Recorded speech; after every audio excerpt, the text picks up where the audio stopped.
close up game number 2. Go home with the sweep.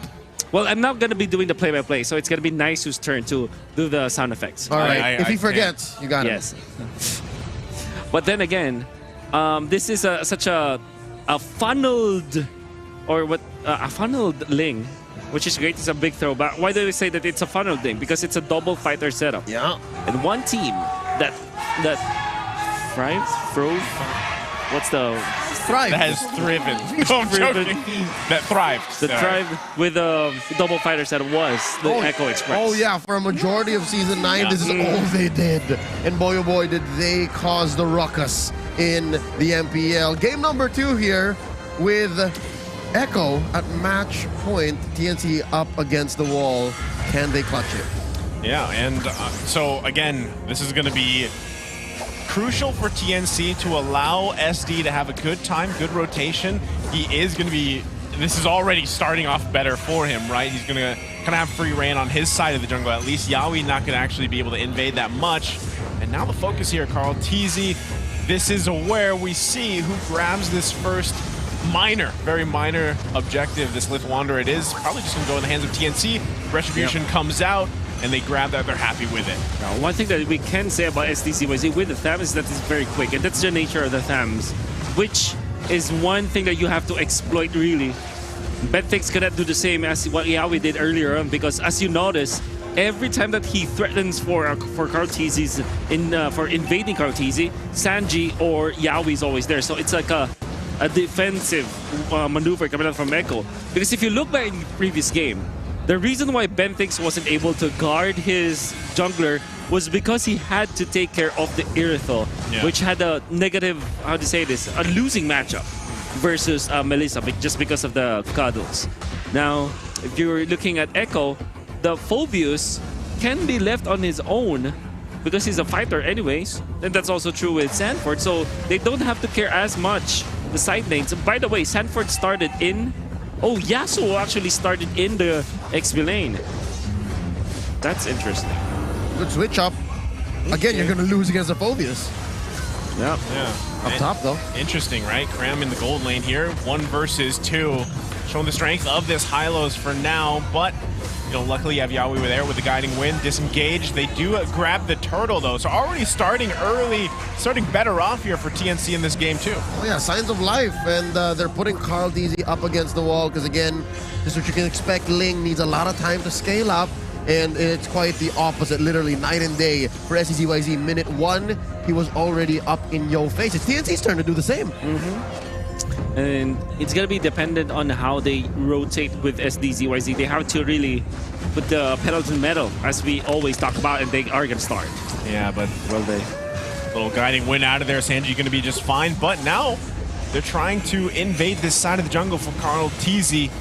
TNC looking to pay back here, but still, again, it is a difficult time for Carl TZ. Even though he is on this Ling, he's just going to continue to focus up to just bob and weave around the map, hop around, grab the XP that he can, because even with Cram going in the gold lane on this Hylos, it's his scaling. I mean, I know he's a tank and everything, but he's going to be kind of a hassle to deal with, honestly, especially in those team fights later on.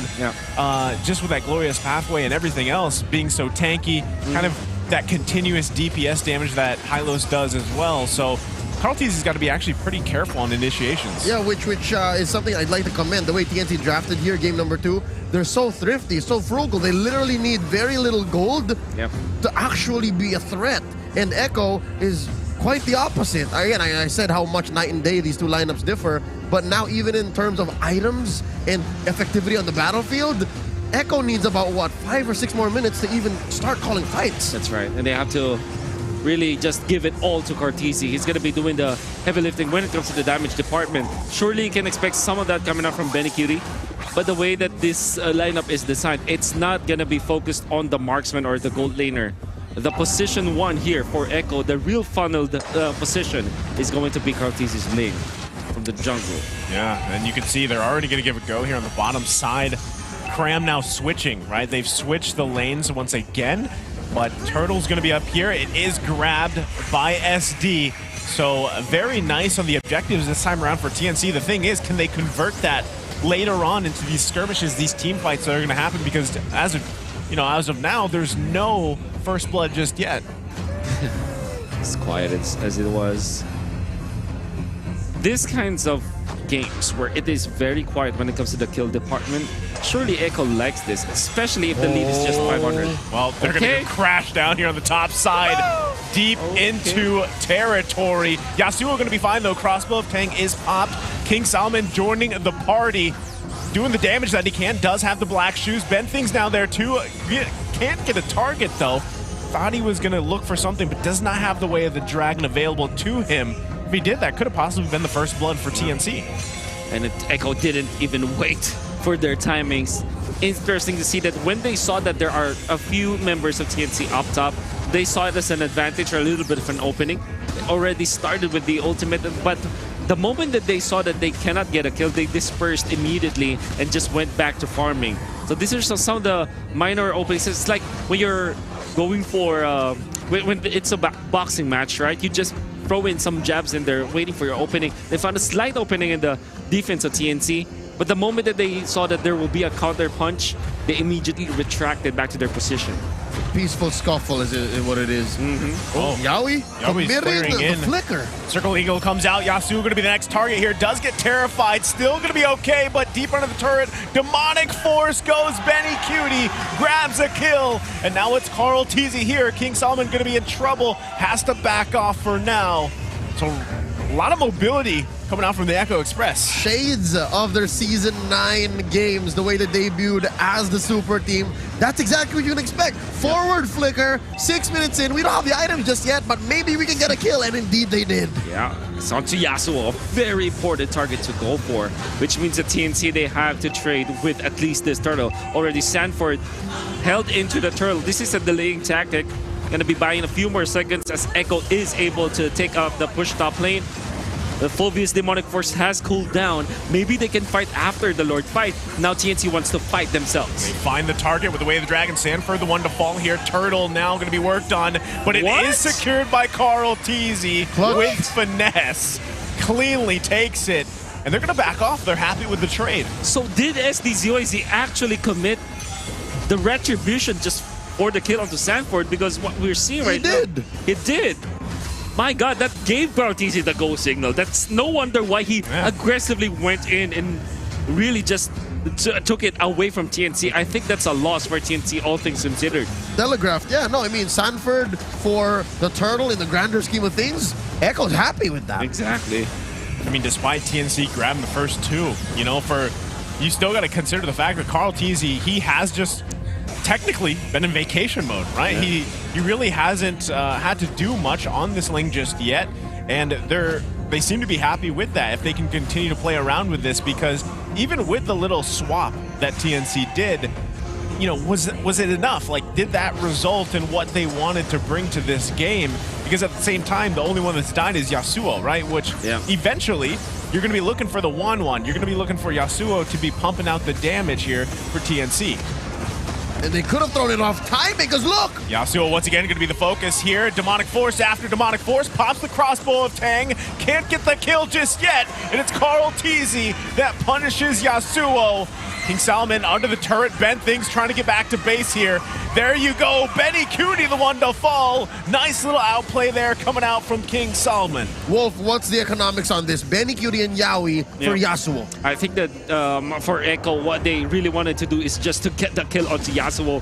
And this is like, think about it. The Yasuo is the gold laner for TNC, and you can consider Echo, Carl TZ is also the gold laner. So it is a trade-off that Echo really likes, because now they're giving all of the eggs onto the basket we call Carl TZ. Yeah, surely they had to sacrifice Benedict and Yawi for that one, but overall, like I said, in the grander scheme of things, Echo are happier with that kind of trade. Yeah, well, now in the mid lane, they're still going to be looking. I mean, it is the first Lord of the game that's up. Benny Cutie going to spot out Benthing's here. We're going to see both teams actually just try to fight for positioning here.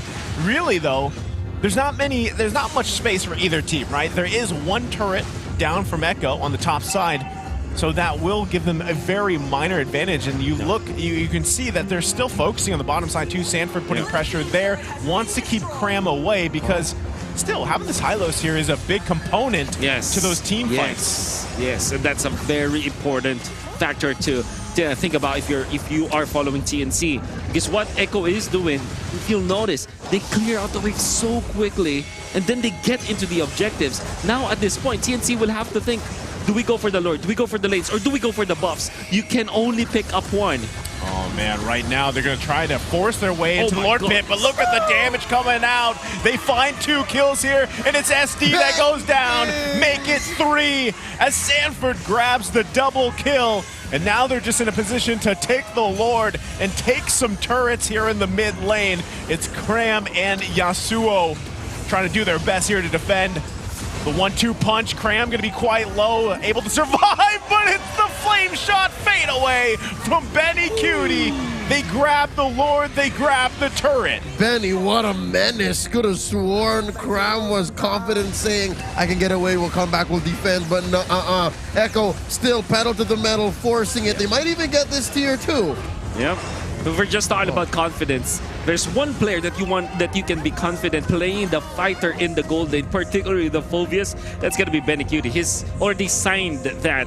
It's already patented for Echo when Benny Cutie is playing that they are gonna have a good time. And it not only does it give so much of a space for Echo, it's a direct counter to something like a 1-1 who happens to not be picking up any advanced attack speed item. Because if you're playing against the Phobies, you want to rush that Wind Talker and the Corrosion Scythe.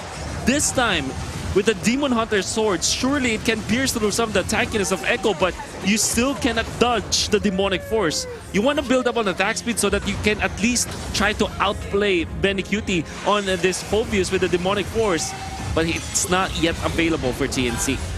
Well, right now, TNC has to defend against this Lord. It is just a normal one, so it should be made quick work of. But Echo actually looking to just put some pressure here on the top side. Benthing's going to get poked down, looking to grab the first inhibitor turret if they can.